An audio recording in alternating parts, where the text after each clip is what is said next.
আজকে ছিল মাধ্যমিক পরীক্ষা, না আমার না, ছোট ভাই বোনদের ছিল আর কি। আর এইদিকে দেখো, একটা ভাই যখন মাধ্যমিক এক্সাম দিতে যাচ্ছিল তখন তার ফুল প্রিপারেশন চলছিল আর কি, টুকলি চেক করার মাধ্যমে। অনেক খোঁজাখুঁজি পড়েও তার কাছ থেকে কোনো টুকলি পাওয়া গেল না। তার মানে মনে হয়েছিল যে পড়াশোনাতে ভালোই বাটে।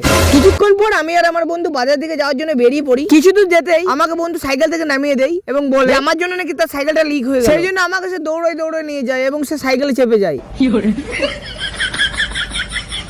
সাইকেল দোকানে এসে সাইকেলটা পাম্প দিই, আমাকে দিয়ে পাম্পটা দিয়ে করে আবার বলছে তোর জন্য পাংচার হয়েছে, তুই এই পাম্প দে সাইকেলটা।